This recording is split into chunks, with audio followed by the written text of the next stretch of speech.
Salut à tous, bienvenue dans cette nouvelle vidéo. Au Paris Saint-Germain, tout le monde veut que Luis Campos prolonge au Paris Saint-Germain, même si pour l'instant la prolongation est en suspens. Luis Campos pourrait finalement prolonger au Paris Saint-Germain. Le problème, c'est que le directeur sportif portugais se demande quelle utilité il a au Paris Saint-Germain, alors que presque tous les joueurs qu'il a fait venir ne sont pas désirés ou n'ont jamais été désirés ou utilisés par Luis Enrique. C'est le cas de Lucas Hernandez, c'est le cas de Moscardo, Asensio, Kolo Muani, Gonzalo Ramos, Manuel Ugarte. Ça, c'est toute la liste de Campos qu'il a fait venir au Paris Saint-Germain, et Luis Enrique n'en a jamais voulu. Alors Luis Campos, quelle utilité il a au Paris Saint-Germain, à part faire baisser les prix des joueurs? Par exemple, Naples demandait 125 millions pour Kvaratskhelia, il a réussi à faire descendre le prix à 75. Benfica voulait 125 millions pour Joao Neves, il a réussi à faire baisser le prix à 60 millions d'euros, et ça, il l'a fait souvent pour d'autres joueurs aussi. Alors voilà, ça pourrait servir, mais c'est vrai qu'on peut comprendre Luis Campos de s'interroger sur l'utilité qu'il a réellement au Paris Saint-Germain, mais après, j'ai envie de te dire, Campos, c'est le genre de gars qui va pas faire un emploi fictif. Lui, il veut être utile dans un club. Alors maintenant, il y a d'autres informations à ce sujet.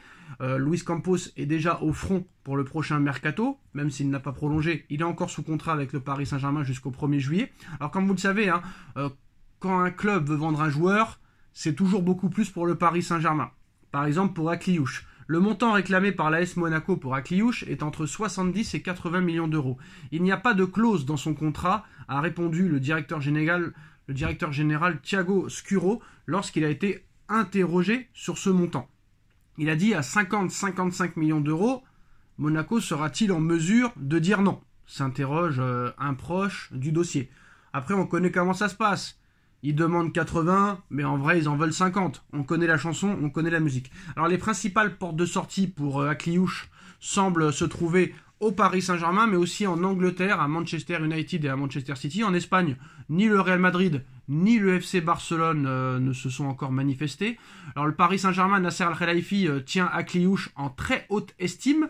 Il avait déjà été question d'un transfert l'été dernier, d'un très gros intérêt, mais la présence de son ancien agent en froid avec le conseiller sportif Luis Campos constituait un autre frein dans ce dossier. C'est pour ça qu'on s'interroge aussi sur l'avenir de Campos. Pour l'instant, c'est trop tôt. On va voir dans les prochains jours, dans les prochaines semaines, ce qui peut se passer, a indiqué son nouvel agent à l'équipe.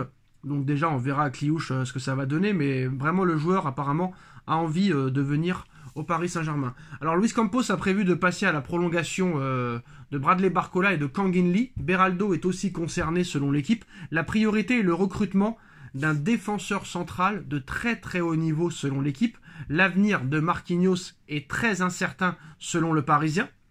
Alors Luis Campos, lui, le PSG, on va dire, diffuse majoritairement, que ce soit du côté de Luis Enrique, de Nasser Al-Khelaifi et aussi de QSI.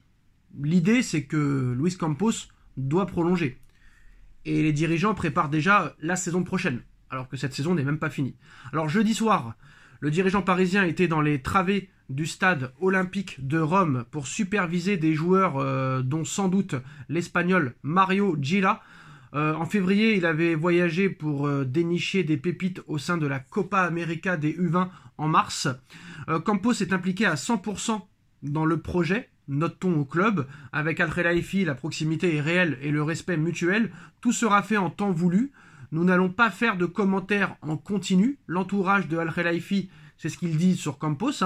Tout viendra à point, à qui c'est attendre. Luis Campos, qui veut d'abord rester au Paris Saint-Germain, laisse filtrer qu'il pourrait partir à la fin de la saison si l'équipe remporte tous les titres qu'elle dispute. C'est-à-dire que si Paris, qui a déjà gagné le trophée des champions, la Ligue 1, si Paris gagne la Coupe de France et la Champions League, peut-être que Luis Campos trouvera qu'il est inutile au PSG et pourrait quitter le Paris Saint-Germain d'ici la fin de saison. Donc voilà, donc en tout cas, c'est très intéressant que Paris déjà prépare le mercato au mois d'avril. On se rappelle aussi qu'il y a une Coupe du Monde des clubs aussi juste après la Ligue des Champions.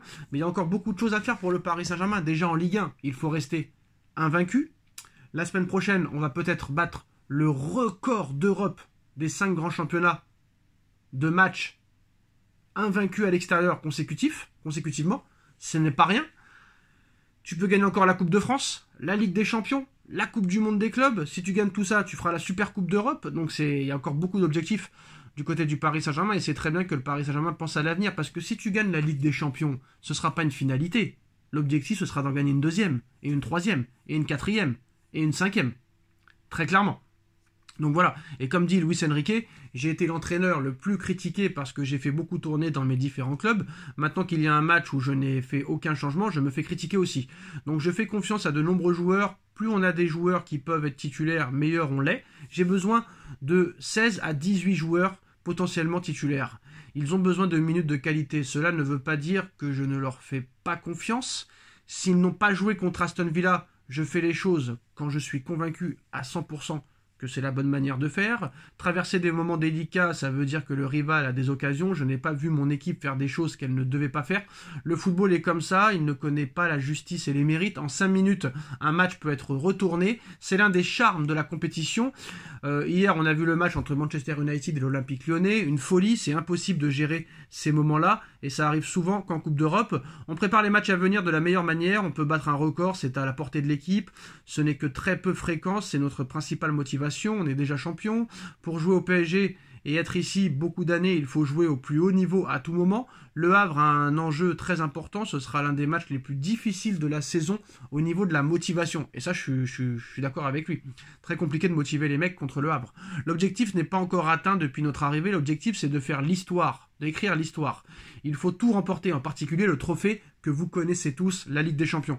On va tout donner pour atteindre ce résultat. Ce qui compte pour moi, c'est le chemin pour atteindre cet objectif. Cela dépend que de nous. Donc très pragmatique. Ce n'est pas un avantage de rejouer un club anglais. Il peut y avoir un modèle commun dans les équipes anglaises. On a déjà joué Arsenal en début de saison. On sait qui on doit éliminer. C'est l'une des meilleures équipes d'Europe. Elle a une très belle évolution avec Arteta. Elle est très performante. Donc il y a toujours une lecture un peu différente, chaque joueur est différent, certains ont besoin de jouer plus. On va essayer de gérer jusqu'à présent l'un des atouts de l'équipe et cette capacité d'être compétitif, peu importe l'adversaire. J'ai une confiance totale en l'équipe, peu importe le joueur choisi. Donc non, on ne travaille pas cet aspect mental, les choses positives sont très faciles à gérer, les mauvaises passes. Les mauvaises passes, c'est plus difficile. L'une des choses que j'ai le plus aimé, c'est qu'on a eu des occasions en fin de match après avoir galéré plus tôt. C'est quelque chose que j'adore. L'équipe est construite pour attaquer et pour marquer des buts. Je ne sais pas si on sera plus fort l'an prochain. En vérité, je ne sais pas s'il faut être honnête, mais je n'en étais pas si sûr la saison dernière. Mais c'était positif de l'afficher, c'est quelque chose qui se transmet. Mon travail est de transmettre ça aux joueurs ou aux supporters. Pour l'an prochain, je ne peux pas le dire. Je ne sais pas ce qu'on va encore gagner cette saison, qui on va recruter, donc je ne peux pas m'avancer. Donc j'ai aimé tout le match en général contre Aston Villa, c'était difficile, on l'avait prévu, on a été meilleur que ce qu'on aurait pu penser. Un entraîneur est influencé par ses émotions. Il y a des choses qu'on peut améliorer à froid, je ne suis plus influencé par le résultat et les émotions. Et on a été une équipe très courageuse, on a été capable de mener 2-0, j'ai bien aimé l'attitude de mes joueurs, on a commis quelques erreurs, mais ça arrive, la majorité de ce que j'ai vu, c'est du positif. Ce ne serait pas juste de penser qu'on va écraser nos adversaires. Personne ne le croit, ni les joueurs ou le staff. L'adversaire a été près d'égaliser, mais il ne l'a pas fait. C'est le principal qu'on en retient. C'est une vraie fierté d'être à nouveau en demi-finale. Ça montre que l'équipe est constante et régulière. On veut finir le championnat en étant invaincu. C'est une motivation, même si elle sera difficile. Les équipes du bas du classement, comme Le Havre, deviennent plus dangereuses en fin de saison. C'est un test de plus pour l'équipe, en vue de l'histoire que nous voulons faire, vu que nous voulons tout gagner. Voilà l'interview de Luis Enrique après ce match contre Aston Villa. Et avant ce match contre Le Havre, le PSG doit rester invaincu. Le PSG doit battre le record d'invincibilité de match à l'extérieur du grand Milan AC. Et on finit par le dossier Rodrigo Mora, en passe d'être bouclé. Alors on a vu que Campos avait avancé dans ce dossier. Après ça a été démenti par Campos. Bah, c'est sûr, il ne va pas dire avant l'heure qu'il va signer. On a vu que Rodrigo Mora a prolongé pour que la clause soit plus élevée. Mais c'est pas parce que la clause de Mora est à 100 millions que Paris va payer 100 millions. Joao Neves, elle était à plus de 150 millions d'euros et pourtant il est arrivé à 60 millions d'euros. Donc piste du Paris Saint-Germain, le prodigieux milieu offensif d'ailleurs Rodrigo Mora a mis un doublé ce soir avec le FC Porto, véritable pépite du FC Porto. Rodrigo Mora, 17 ans, s'impose déjà comme l'un des grands espoirs du football européen. Auteur d'une saison très prometteuse, à 17 ans, 27 matchs, 8 buts. 8 buts et 4 passes décisives. Le jeune milieu offensif portugais attire naturellement l'œil des plus grands clubs d'Europe. Parmi les prétendants récemment évoqués, le Paris Saint-Germain. Si l'intérêt annoncé a rapidement été nuancé par Luis Campos, le nom du jeune joueur circule bel et bien dans les bureaux du Paris Saint-Germain. Une signature même prévue dans les prochaines semaines. Porto n'a pas l'intention de laisser filer sa pépite si facilement, on le sait très bien. Le club travaille depuis plusieurs semaines sur une prolongation de contrat et un accord est désormais trouvé avec le clan Moura, sauf retournement de situation. La signature est prévue cette semaine, rapportent plusieurs médias portugais. Le nouveau contrat de Moura s'étendra jusqu'en 2030 avec une clause libératoire portée à 100 millions d'euros contre 70 auparavant, une hausse significative qui permet à Porto de se protéger dans ce dossier chaud. Outre l'aspect contractuel, ce deal confirme la volonté du club de bâtir autour de ses jeunes talents. Et s'il devait partir, Porto veut s'assurer peut-être un gros transfert à l'image de ceux de Vitinha ou de Fabio Vieira ces dernières années. Autre fait notable, Rodrigo Moura a récemment, comme par hasard, rejoint l'écurie de Jorge Mendes, célèbre agent portugais qui a fait de nombreux transferts au Paris Saint-Germain, un mouvement qui alimente forcément les spéculations autour d'un transfert au Paris Saint-Germain cet été, mais Porto semble pour l'instant garder la main. 100 millions ne veut pas dire qu'il partira à 100 millions, peut-être que c'est possible qu'il vienne pour 75 millions d'euros. En tout cas, Rodrigo au Paris Saint-Germain, c'est en passe peut-être d'être bouclé cet été. On verra ce qui va se passer. Dites-nous en commentaire ce que vous en pensez, et à très vite pour une nouvelle vidéo. Tchuss.